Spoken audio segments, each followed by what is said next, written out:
We're going to talk about Tour de France on television in the UK. This is kind of the biggest story of the week. It is the biggest story of the week. Everything we put up about it goes absolutely nuts.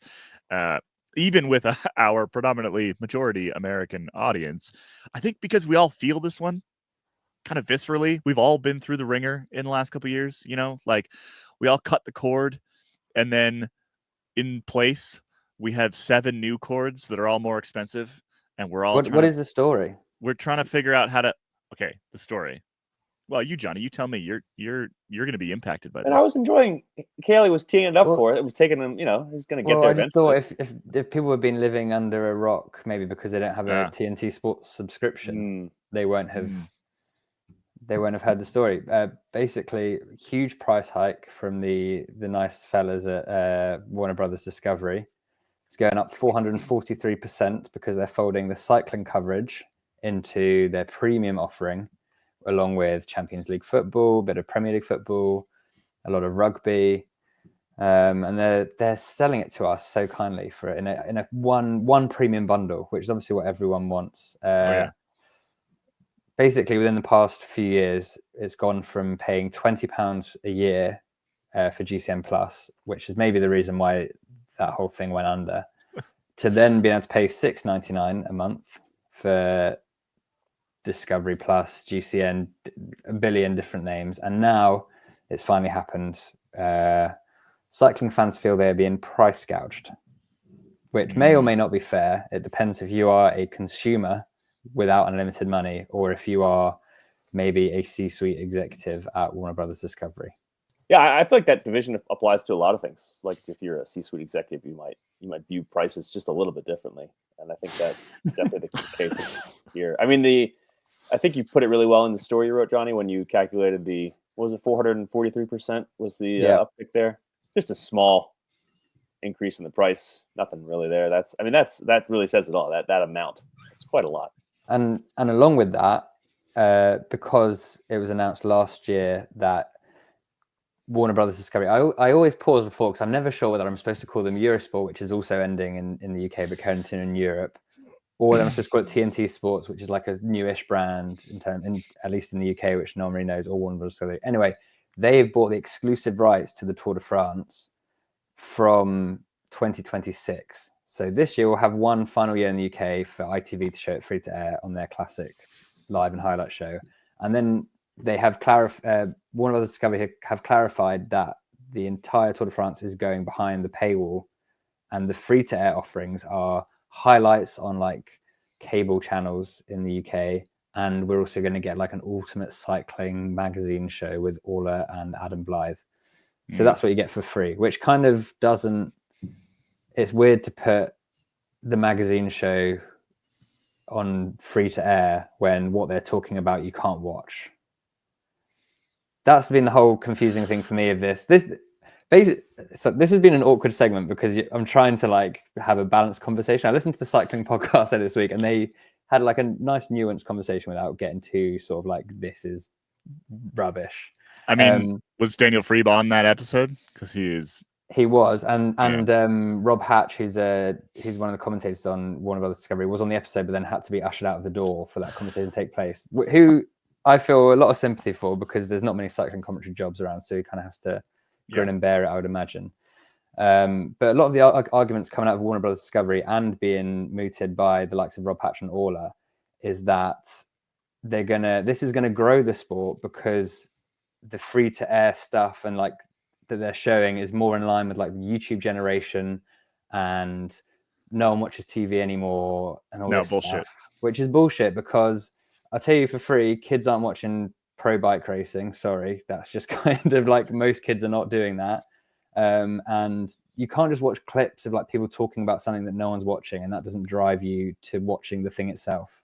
Yeah, if it was going to be free to air the entirety of watching the actual bike race on YouTube, that would probably be effective. But no one's going to do that. It's obviously. Just there's too much to unpick from it. It's all just basically, it's all a nightmare, because cycling's business model works by brands paying to sponsor cycle teams because they want eyeballs on their logo and then buying their product or something. But then if you put it all behind a paywall, at least in the UK, and it's already happened in America, a lot of it, then there's fewer eyeballs. So less exposure. Why would a brand give as much money for less exposure? Yeah, seems to be the thinking. I mean, the TV rights people, or the people who run the TV stations, at least. I think the key thing here is they don't care about growing the sport. That's just not their. That's not on their mind, right? Like they care about shareholder value and making more money, right? And like that, they feel like they're going to do that, and they really like.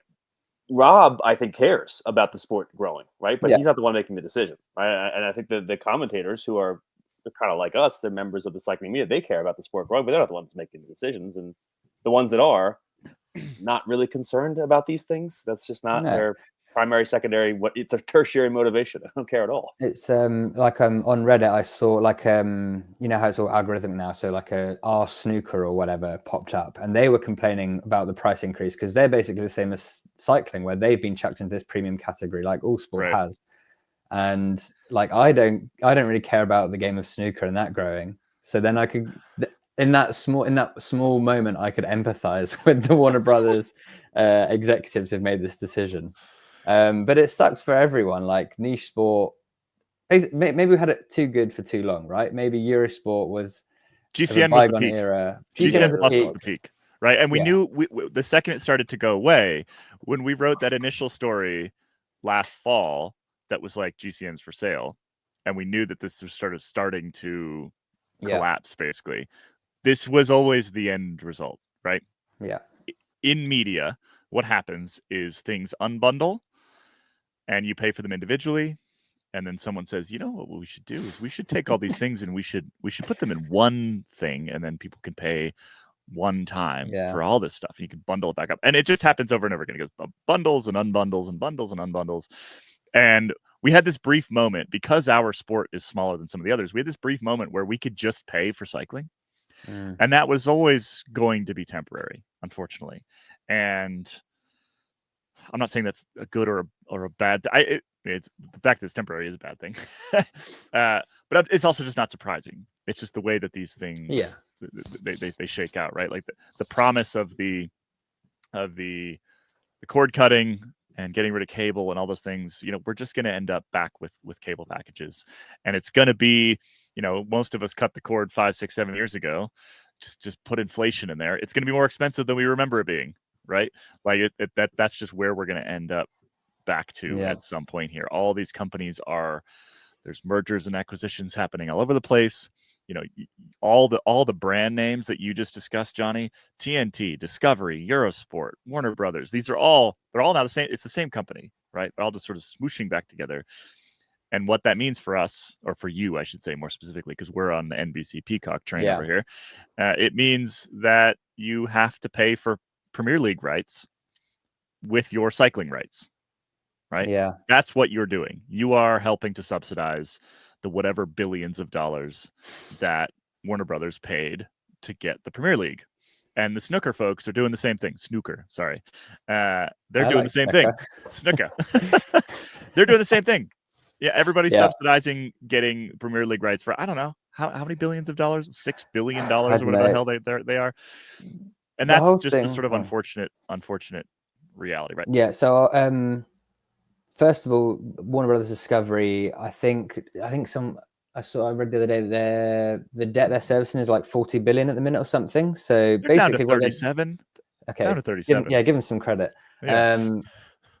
So basically what they're doing is this massive punt to like spend money and then make money later, which sounds like it's going to be fairly unsustainable and all blow up in everyone's faces, which seems stupid that that's allowed when you had a good thing going. Everyone was kind of content with watching their nice free-to-air cycling and other sports. And now that's just gone.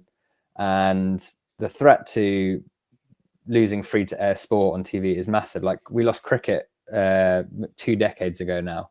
That all went to Sky Sports. Cricket is shrunk in terms of how many men on the street, women on the street actually watch it, right? So cycling will suffer even more than that. Even the Olympics, right? So much of the Olympics rights in the UK, I think for at least the last 2 cycles were mostly on Discovery. So you couldn't really watch that. And the most galling thing is, when talking about cycling specifically, I wouldn't mind them paying more, them charging more, and them sell it, like talking up the premium offering. But the fact of the matter is, in my opinion, I think a lot of people's opinions, the Discovery product was way inferior to ITV Cycling, right? Or at least wasn't good enough or enough better than to make this make sense. Like if the free to air coverage was rubbish and then the paid for one was amazing and you'd rather watch that, then the value prop is there, right?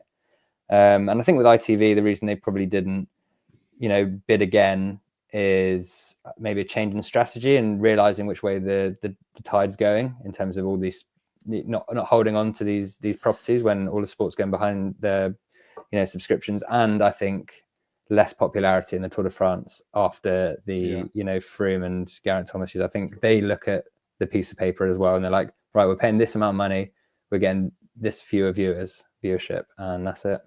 I mean, the reality is, if you are a broadcaster, the model has fundamentally changed, right? Ad rates have decreased dramatically, so their revenue streams have changed dramatically in the last 10 years or so. There is a wide acknowledgement that one of the few things that will get people to sign up and pay is live sports. Yeah. So all of these companies are trying to hoover up as much live sport as they possibly can. The only real difference here, because that strategy hasn't changed, they hoovered up cycling a while ago, right? The only difference here is that they've rebundled the whole thing. And so if you are from one of these smaller sports, you now are forced to pay for Premier League rights that you didn't have to do before. And it all probably feels worse. I mean, Johnny, you can speak to this more than we can, but I think it all assumedly feels worse because it's happening around the same time that you're seeing like this massive decline in a bunch of different areas in cycling in the UK. So, competitive cycling. I don't know, more people on bikes going to work, but I think it's more the fact that I think Brits are way less inclined and used to paying for things. Like I think in America, you kind of have that fundamental understanding whether people agree or disagree that like if you want something, you pay for it. Whereas we have stuff like the BBC, you pay the license fee, right? Which like £160 a year to otherwise supposedly the van comes along your street with its sensor and can tell if you haven't paid or something. Seems unlikely. I think is made up, but I don't know. It's a very deep conspiracy theory. So we're just not used to. I don't think we're that used to this unbundling and bundling. And we've always had like cable in a sense, but it hasn't been as much of a cultural phenomenon as in the US. Like Sky Sports kind of made cable over here, and I don't know. It's just it's the Americanization of it all for you guys, right? Like it's literally an American company. Coming in and buying the rights in the UK for the Tour de France, and now you are in the apple cart of the European sensibilities around like doing business and the marketplace. And so many of those European countries, they do like the free to air thing is very important for them in cycling. And the funny thing, it's not funny, it's sad, gallows humor, is that in the US I remember a few years ago when the tour, there was a period when the tour went off public TV in Germany. And the way that it was covered was, I saw the headlines. It was like, you can't watch it on TV anymore. Was the way that this was covered, and that wasn't actually true. Like you could watch it on Eurosport, but you had to pay for it. To pay, In the US, like we're just so used to that I'm reading the headlines and I'm like, wait, that's not true. You can still watch it. You just can't turn on the German version of BBC or PBS or whatever. But that is so integral to like watching sport in Europe for a lot of people. That for the Americans, it's like, oh yeah, that's just like me turning on NBC Sports instead of NBC. But over there, it's a big deal. Well, and here nobody's still got cable. What the hell is free to air? You're gonna put the little rabbit ears on top of your television and get it. Like no one is doing that anymore. True. However, a lot of those. Well, first of all, I think there's a pretty substantial number of people who still do that. I don't know how many of them are cycling fans, but too, a lot of those companies at least give you free online access. Like if you want to watch whatever, ABC, NBC, Fox, and CBS are your big ones. I regularly VPN into France TV to watch cycling because if you have a VPN, you can just go. I think I think this news. I think people are feeling it keenly as well because of the loss of the free to air, right, and the price increase. It just feels like a bunch of bad things are all happening at once, and it also all this unbundling, rebundling. the brand names, it all just feels like a gigantic waste of time and energy and resources. Like, what is the actual point? Like, you know, I don't want to get all like, you know, this country used to make stuff and like this world used to make stuff, but it's like, what are we doing? Like, what's everyone doing with their lives where this is what we're putting, you know, human existence towards? Like, there's so many other things to be doing rather than upselling cycling at 400% price increases and unbundling shit. I think the really rough thing for you guys is that you've had it so good. I know, that's the problem. That's the problem. It's like, we're coming from a place where when I was a kid, you turned on the Outdoor Life Network and you got like a little bit of coverage of Lance Armstrong doing his thing, right? And like that's our baseline is nothing. And before that, it was like magazine shows, right? It was like Wide World of Sports, and you'd get 15 minutes of bike racing at the end of Wide World of Sports once at the end of July, right? That's where Americans come from. So for us, it's like, oh, we can watch it.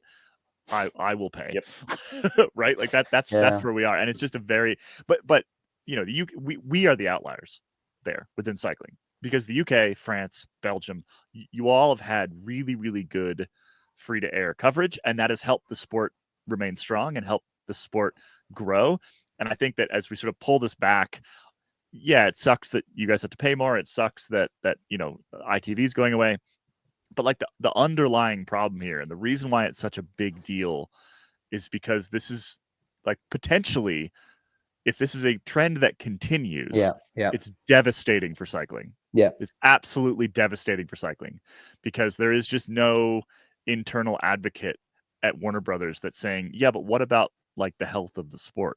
Yeah, what about 5-10 years time? But they don't even know if they're going to exist in 5-10 years time, because they'll probably be called something else, or that guy will be working for, you know, something else. And they've got $37 billion in debt to somehow get out from underneath, and they're in it's a short term. They have short term problems to deal with. Have you, not to bang on about this topic for too much longer, but have you seen all the people? Not all the people. There's some people being like, "Are we sure this isn't like some sort of psyop from One Cycling and Richard Plugger to like push that whole narrative along?" It's an interesting angle there, doesn't it? It helps. Like, now I'm like, you know what?